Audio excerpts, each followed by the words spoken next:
सो है स्वागत है आप सभी का आज की इस नए वीडियो में। तो गाइस आज की इस वीडियो में हम डिस्कस करने वाले हैं क्लास 10 बोर्ड एग्जाम के लिए टाइम मैनेजमेंट इंग्लिश के पेपर के लिए। तो गाइस जैसा कि आप सबको पता है कि आपका इंग्लिश का पेपर जो है वो 80 मार्क्स है और आपको टाइम मिलता है 3 आवर्स यानी कि 180 मिनट्स, लेकिन हम 160 मिनट्स ही कंसिडर करेंगे क्योंकि लास्ट के 20 मिनट्स आपको पेपर का रिवीजन करना होता है, क्या मिस्टेक्स आपने किए वो देखना होता है। तो गाइस इस हिसाब से तो आपको 1 मार्क के लिए 2 मिनट्स मिलते हैं। तो गाइस जब भी आप लिखोगे तो 1 मार्क के लिए 2 मिनट से ज़्यादा टाइम मत यूज़ करना। तो आपका इंग्लिश के पेपर पैटर्न कुछ ऐसे है, आपको सेक्शन 1 है लैंग्वेज स्टडी, वो आपका 10 मार्क्स का है, तो उसके लिए आपको 20 मिनट्स देना है। ये लैंग्वेज स्टडी तो आपका 15 मिनट्स 10 मिनट्स में भी हो सकता है, लेकिन आपकी स्टार्टिंग में थोड़ी स्पीड स्लो रहेगी, तो इसके लिए आपको इसे 20 मिनट्स में कंप्लीट कर देना है। आपका सेक्शन 2 है टेक्सचुअल पैसेज तो आपने पूरा साल भर बुक से पढ़ाई होगा, तो वो 20 मार्क्स का है, तो उसके लिए थोड़ा कम टाइम लगेगा आपका 30 मिनट्स में हो जाना चाहिए। फिर आपका सेक्शन 3 है पोइट्री 10 मार्क्स का है, तो वो भी आपका 20 मिनट्स में कंप्लीट हो जाना चाहिए।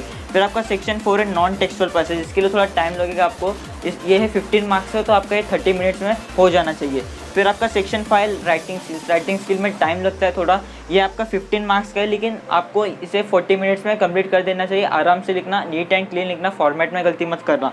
आपका सेक्शन 6 है क्रिएटिव राइटिंग, ये भी 10 मार्क्स का, ये 20 मिनट्स में हो जाना चाहिए। तो ये सब होने के बाद आपका लास्ट में 20 मिनट्स बच जाता है। अगर थोड़ा आगे पीछे 5 मिनट भी हो जाएगा तो चल जाएगा। लास्ट के जो 20 मिनट्स से आपको पूरा पेपर रिविजन करना है, देखना है कि आपने क्या मिस्टेक्स की है और उसे रेक्टिफाई करना है। तो गाइस अभी हम डिस्कस करने वाले हैं कुछ इंपॉर्टेंट टिप्स इंग्लिश के पेपर के लिए। सबसे पहले तो आपको 1040 को अपना आंसर शीट मिल जाएगा, तो आंसर शीट मिलने के बाद मार्जिन्स बना के लास्ट में एक रफ कॉलम रफ वर्क का एक पेज बना देना।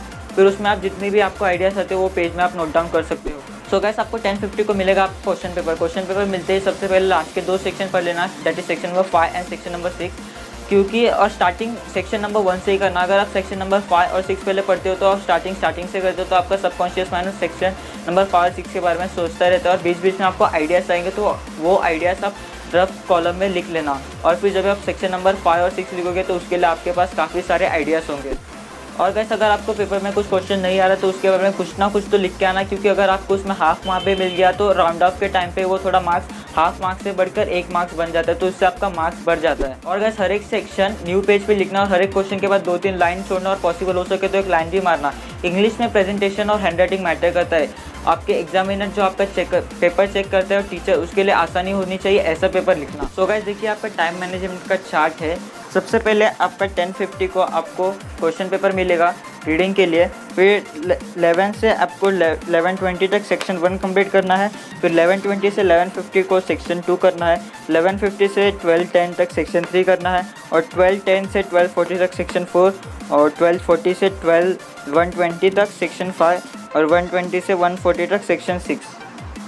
सो गाइस ये होने के बाद आपको 20 मिनट्स लास्ट के 20 मिनट्स रिवीजन करना है। सो थैंक यू गाइस, मिलते हैं नेक्स्ट वीडियो में।